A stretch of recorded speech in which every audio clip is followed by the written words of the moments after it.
السلام علیکم ورحمۃ اللہ وبرکاتہ۔ محترم و مکرم حجاج کرام، کل ہم نے مینا کے متعلق 8 ذی الحجہ یوم الترویہ کے متعلق کچھ باتیں عرض کی تھی۔ آج یوم عرفہ 9 ذی الحجہ کے متعلق کچھ باتیں عرض کرنی ہیں۔ 9 ذی الحجہ یوم عرفہ یہ اہم ترین حج کا رکن ہے، رکن اعظم ہے۔ اتنا اہم ترین یہ رکن ہے کہ اگر کوئی شخص وہاں پہنچ گیا 9 ذی الحجہ زوال آفتاب سے لے کر کے دوسرے دن صبح صادق تک، حج کے جو راتیں ہوتی ہیں وہ بھی دن کے تابع ہوتی ہیں، تو صبح صادق تک اگر کوئی شخص پہنچ گیا تو وہ حاجی کہلائے گا، چاہے کوئی بیمار ہو، چاہے کوئی ہوش میں ہو، ہوش میں نہ ہو، اور نیت کر کے داخل ہو، بغیر نیت کے داخل ہو، کسی بھی طریقے سے اگر وہ میدان عرفہ میں پہنچ گیا تو وہ حاجی کہلائے گا۔ اور اس کا اتنا زیادہ اہتمام آل سعود بھی کرتے ہیں کہ اگر کوئی ہاسپٹل میں اللہ ہزار حفاظت فرمائے تو اس کو کسی بھی طریقے سے وہاں لانے کا اہتمام کیا جاتا ہے تاکہ وہ وہاں اگر دعا کر لے اور وہ اس کا حج ضائع نہ ہو۔ یہ وہ رکن اعظم ہے کہ اگر یہ چھوٹ گیا تو اس کا کوئی بدلہ نہیں ہے، کوئی بدلہ نہیں ہے، وہ حج کے لیے دوبارہ آنا پڑے گا ان کو۔ بہرحال یہ بہت ہی مبارک، بہت ہی اہم ترین دن کل آپ 9 ذی الحجہ کو وہاں عرفہ میں جا کر کے وہ ادا کریں گے، وہ ہے وقوف عرفہ۔ اتنا مبارک دن ہے، یہ اتنا مبارک دن ہے کہ حق تعالی شانو سب کی بخشش فرماتے ہیں۔ ایک حدیث شریف میں آتا ہے کہ حق تعالی شانو فرماتے ہیں میں نے ساروں کی بخشش کر دی۔ فرشتے یوں عرض کرتے ہیں کہ اے اللہ، ایک شخص اس میں ایسا بھی ہے جو بہت گنہگار ہے، بہت گنہگار۔ حق تعالی شانو فرماتے میں نے اس کی بھی بخشش کر دی۔ مجھے ایک حدیث یاد آئی کہ جہاں دیگر معمولات ہم پورے کر رہے ہوں، ایک حدیث شریف میں آتا ہے کہ عرفہ کے میدان میں جو شخص چوتھا کلمہ لا الہ الا اللہ وحدہ لا شریک لہ لہ الملک و لہ الحمد وہو علی کل شیء قدیر 100 مرتبہ، یعنی ایک تسبیح پڑھ لے، دوسرا عمل پوری سورہ اخلاص قل هو اللہ احد اللہ الصمد لم یلد ولم یولد ولم یکن لہ کفوا احد، یہ 100 مرتبہ پڑھ لے، اور تیسرا عمل درود شریف پڑھے، اگر درود ابراہیمی پڑھے تو نور علی نور، اللہم صلی علی محمد وعلی آل سیدنا محمد کما صلیت علی ابراہیم وعلی آل ابراہیم انک حمید مجید وعلینا معہم، اس انداز سے وہاں یہ تسبیح پڑھنی ہے، وعلینا معہم کے اضافے کے ساتھ یہ درود شریف پڑھنا ہے۔ یہ 3 تسبیحات ہو گئی۔ حدیث شریف میں آتا ہے حق تعالی شانو فرماتے ہیں فرشتوں سے، اے میرے فرشتوں، یہ شخص آج جو کچھ بھی اپنی ذات کے لیے، اپنے نفس کے لیے مانگے گا، میں اس کی ساری حاجت پوری کروں گا، اس کی سفارش اور بخشش کروں گا۔ اور یہ تسبیحات کا اہتمام کرنے والا اگر عرفہ کے میدان میں جتنے حاجی ہیں سب کے لیے بخشش حق تعالی شانوں سے مانگے گا تو اللہ فرماتے ہیں کہ میں ان سب کی بخشش کر دوں گا ان 3 تسبیحات پڑھنے والے کے پڑھنے کی برکت سے۔ اسی طرح درود شریف کے اہتمام کے ساتھ ساتھ استغفار کی ایک تسبیح ہو، اور اسی طریقے سے کثرت سے تلبیہ چلتا رہے۔ میں نے کل بھی عرض کیا تھا کہ جب ہم نے احرام کی چادریں باندھی ہے، نیت اور تلبیہ پڑھ لیا، اب یہ تلبیہ ہمارا چلتا رہے گا۔ 10 ذی الحجہ بڑے شیطان کو جب کنکر مارنے کے لیے آئیں گے، اس کا سبق انشاءاللہ بعد میں ہوگا، تو وہاں تک یہ تلبیہ حاجی کا چلتا رہے گا۔ حدیث شریف میں آتا ہے اٹھتے بیٹھتے، کہیں چڑھ رہے ہوں، کہیں اتر رہے ہوں نیچائی کی طرف، کسی سے بات کرنے سے پہلے سلام کے بعد لبیک اللہم لبیک، اس کا اہتمام ہو استحضار اور دھیان اور توجہ کے ساتھ۔ پھر عرفہ کے میدان میں جہاں سب کی بخشش حق تعالی شانو فرماتے ہیں، اللہ کی بخشش کا دریا بہتا ہے اور رحمت کی بارشیں برستی ہیں۔ سفیان ثوری رحمۃ اللہ علیہ کا وہ قول مجھے یاد آیا، فرماتے ہیں کہ اس دن کوئی شخص، کوئی حاجی اپنے آپ کو پاپی اور گنہگار سمجھے کہ نہیں میں عرفہ کے میدان میں بھی آیا ہوں، ابھی بھی اللہ نے میری بخشش نہیں کی، فرمایا اس نا امیدی پر اللہ اسے معاف نہیں کرتے، وہ بدبخت شمار ہوتا ہے۔ اندازہ لگائیں حق تعالی شانہ کیا سمجھانا چاہتے ہیں۔ یقین کامل کے ساتھ خوب دعاؤں کا اہتمام ہو۔ بعض اکابرین نے لکھا ہے کہ دعاؤں کا اہتمام ہو، بعضوں نے لکھا ہے کہ ذکر و اذکار کا اہتمام ہو، بہرحال کثرت سے دعاؤں کا اہتمام ہو۔ پیارے آقا تاجدار مدینہ جناب محمد رسول اللہ صلی اللہ علیہ وسلم جب عرفہ کے میدان میں پہنچے ہیں تو پیارے آقا صلی اللہ علیہ وسلم نے ظہر اور عصر دونوں نمازیں اکٹھی ظہر کے وقت میں پڑھی۔ اس کے بعد آپ کھڑے ہو کر کے امت کے لیے روتے رہے۔ یہ درد اللہ مجھے بھی اور آپ کو بھی نصیب فرما دے۔ چنانچہ ہم جتنا کھڑے ہو کے دعا کر سکتے ہوں، پیارے آقا صلی اللہ علیہ وسلم دھوپ میں کھڑے ہو کر دعا کرتے رہے، اتنا ہم اہتمام کریں۔ یہ مغرب تک کا یہ عمل ہے۔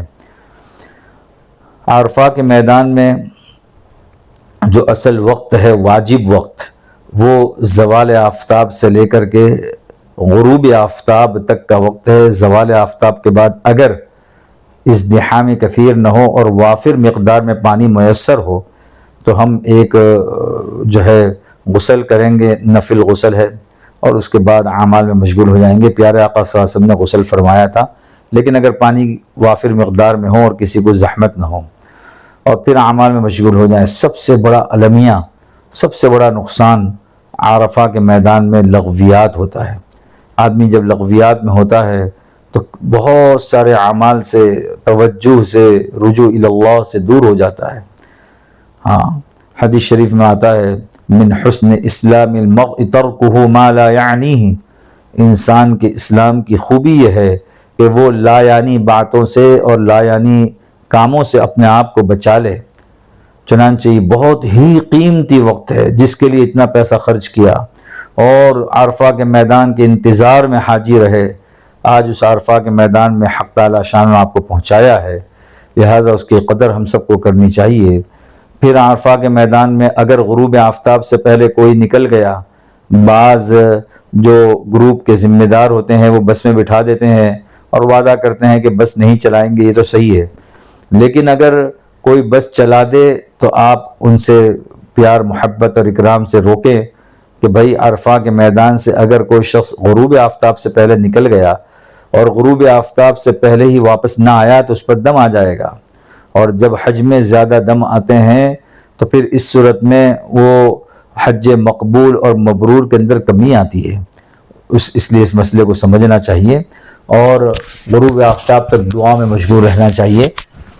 اگر کوئی شخص پہلے نکل گیا تو غروب آفتاب سے پہلے دوبارہ اس کو واپس آ جانا چاہیے، اور اگر کوئی شخص کسی عذر کی وجہ سے نہ پہنچ سکا، ایک سال ایسا بھی ہوا تھا کہ غروب آفتاب تک نہ پہنچ سکے تو وہ آل سعودی حکومت نے کوشش کی اور سب کو صبح صادق سے پہلے عرفہ کے میدان میں پہنچایا تاکہ ان کا حج مکمل ہو جائے۔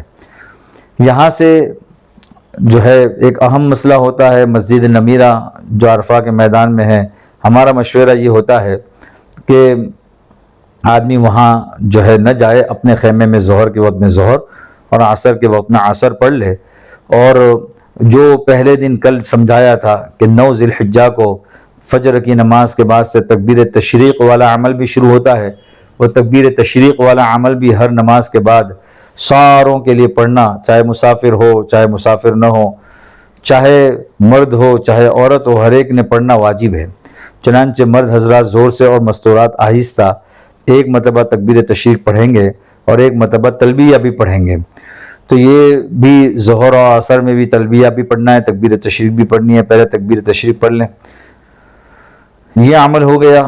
یہاں سے جب نکلیں گے، نکلنے کے بعد میں نے اس لیے عرض کیا کہ اپنے اپنے خیموں میں نماز پڑھیں کہ کچھ شرائط ایسی ہیں کہ جو شرائط بعض مرتبہ نہیں پائی جاتی تو احناف کے نزدیک مسائل میں پھر مسئلہ پیدا ہو جاتا ہے، اس لیے ہم یہ کہتے ہیں کہ اپنے اپنے خیموں میں ظہر کے وقت میں ظہر اور عصر کے وقت میں عصر پڑھ لیں اور اعمال میں خاص طور پر دعا میں مشغول رہیں۔ اللہ کسی کو موقع دے دے جبل رحمت کے پاس پہنچنے کا تو جبل رحمت کے پاس پہنچ جائے، رجوع الی اللہ میں مشغول رہے۔ آج کے دن سب سے بڑا نقصان لغویات سے اپنے آپ کو نہ بچانا ہے، اس لیے لغویات سے اپنے آپ کو بچا کر کے اعمال میں جڑے رہیں۔ جب یہاں سے روانہ ہوں گے مغرب کے بعد تو حدیث شریف میں آتا ہے، مسئلہ یہ ہے کہ آج کے دن اللہ کا حکم یہ ہے کہ مغرب کے وقت میں مغرب نہیں پڑھنی۔ جب عشاء کا وقت داخل ہو جائے گا تو ایک اذان اور ایک اقامت کے ذریعے سے پہلے مغرب اور پھر عشاء کی نماز ادا کی جائے گی۔ چنانچہ پہلے مغرب کی نماز پڑھیں گے جب عشاء کا وقت داخل ہو جائے گا، پھر اور اس کے بعد جیسے مغرب کی نماز کا سلام پھیریں گے تو تکبیر تشریق پڑھیں گے، اللہ اکبر لا الہ الا اللہ واللہ اکبر وللہ الحمد۔ اس کے بعد تلبیہ پڑھیں گے، پھر فوراً کھڑے ہو جائیں گے اور عشاء کی جماعت ہوگی۔ عشاء کی جماعت ہونے کے بعد بھی پھر تکبیر تشریق اور تلبیہ ہوگا، اور اس کے بعد پھر مغرب کی سنت اور پھر عشاء کی سنت۔ دیکھیں یہ حج ہمیں سمجھا رہا ہے کہ اصل نقل ہے، اصل عقل نہیں ہے۔ ہم اپنی عقل سے سوچ کے نہیں چل سکتے۔ اللہ نے آج حکم دیا ہے کہ مغرب کا وقت چلے جائے وہاں تک مغرب پڑھنا جائز نہیں ہے۔ اللہ جو کہیں، جس طرح کہیں، جہاں کہیں، جس انداز سے کہیں، جتنا کہیں، اس کے اوپر عمل کرنا یہی دین ہے اور یہی نقل ہے، اور نقل پر ہمارا ایمان ہے، عقل پر نہیں ہے۔ چنانچہ عشاء کی جب نماز کا وقت آئے گا تو پہلے مغرب اور پھر عشاء۔ آج کی رات یعنی مزدلفہ کی رات بہت ہی قیمتی رات ہے۔ اس رات کے متعلق حدیث شریف میں آتا ہے گویا یہ رات جو ہے یہ شب قدر والی رات ہے، بلکہ بعض روایت میں یہ آتا ہے کہ اس رات کی اہمیت اس سے بڑھ جاتی ہے، لہٰذا اس رات کو ہمیں خاص طور پر اعمال کے ساتھ مزین اور آراستہ و پیراستہ کرنے کی ضرورت ہے۔ آج کی رات جو ہے ایک اور عمل ہے، وہ 70 کنکر چن کے لانے ہیں اور اس کو دھو کر کے کسی بوتل میں یا کسی تھیلی میں رکھ دینے ہیں، چونکہ ابھی 3 دن تک آپ نے رمی جمرات کرنے ہیں۔ اگر کچھ زیادہ بھی لے لیے تو کوئی حرج نہیں ہے، چنے کے دانے سے کچھ بڑے اور کھجور کے بیج سے تھوڑے چھوٹے، لوبیا کے برابر اتنے دانے ہم جمع کر لیں اور اس کو دھو کر کے رکھ دیں۔ دوسری بات یہ ہے کہ آج کی رات اعمال میں مشغول رہنا ہے۔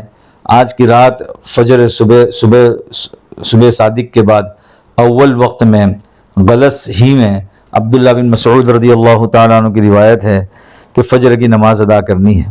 فجر کی نماز کے بعد وہاں وقوف کا وقت ہے۔ وقوف یعنی مزدلفہ میں ٹھہرنا۔ مزدلفہ میں ٹھہرنا، رات میں بھی ہم آسمان کے نیچے، کھلے آسمان کے نیچے ٹھہرے۔ صبح کے وقت یہ ٹھہرنا یہ واجب ہے۔ حج کے 6 واجب ہے، اس میں سے یہ واجب پہلا ہے جو ہم ادا کرنے جا رہے ہیں۔ بقیہ مسائل انشاءاللہ بعد میں۔ حق تعالی شانہ ہم سب کو حج مقبول اور مبرور نصیب فرمائیں۔ السلام علیکم ورحمۃ اللہ وبرکاتہ۔